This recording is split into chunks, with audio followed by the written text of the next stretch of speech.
I've been thinking something.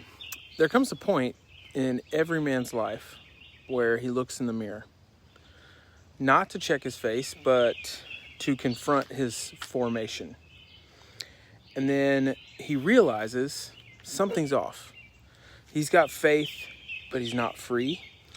He loves God, but he's spiritually stagnant. And so I've just been thinking, if you want to change, if you want to grow into the man that God designed you to be, you're going to need grace and you're going to need grit. And this isn't not either or, it's both and, right? Grace is the divine power that initiates transformation, and then grit is your response to it. Daily, deliberate, disciplined. See, we are not saved by works, but we are not shaped without them.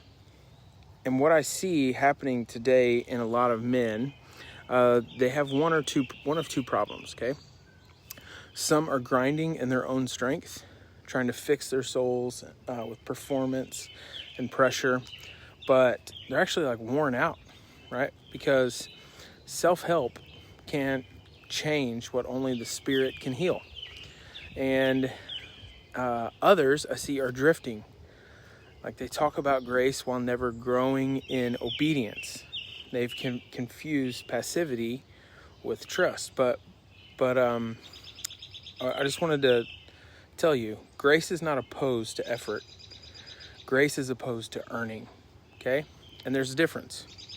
The life of a godly man, a whole man, is built on this tension, right? Surrender and strength, power and participation, grace and grit.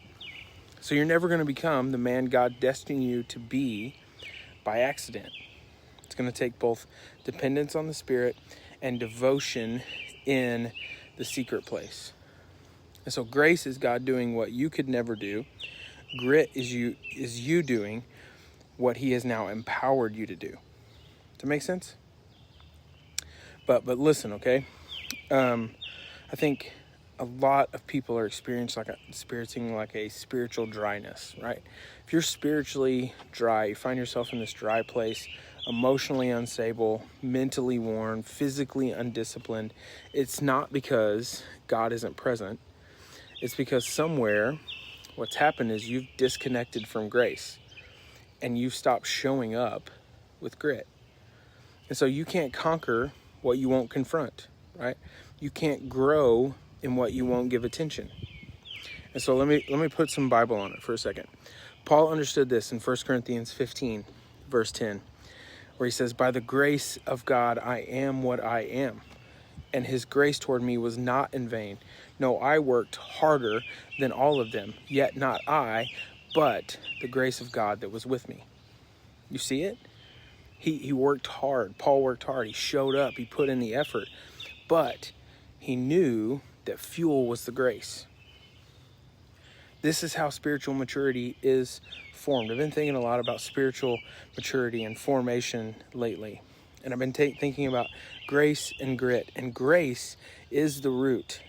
Grit is the fruit. And without both, right, we stay stuck. And so I just wanted to take a second and just kind of get real, okay?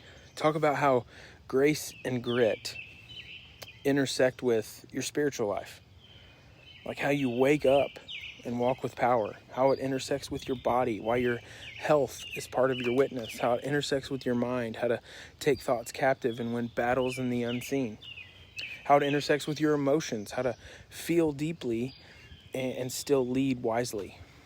Because here's the thing, man, this isn't a game. We're not playing games, okay? This is about wholeness. This is about becoming a man of presence and purpose.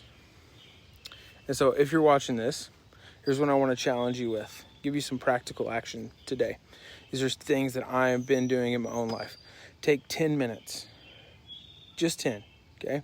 Find a quiet space, open your notes app, grab a notebook, and write down two things. Where in my life have I been trying to change without grace?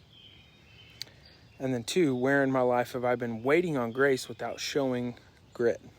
and it's time to be honest. Name it. I think this is important for us as men. Bring it to God in prayer.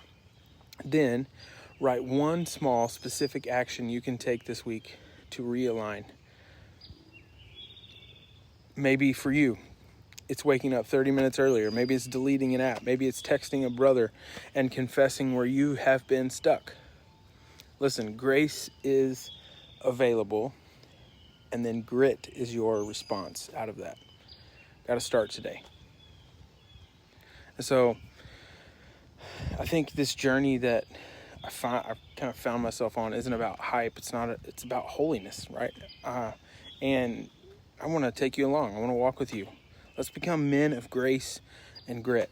Amen? Amen. I'll see you guys later.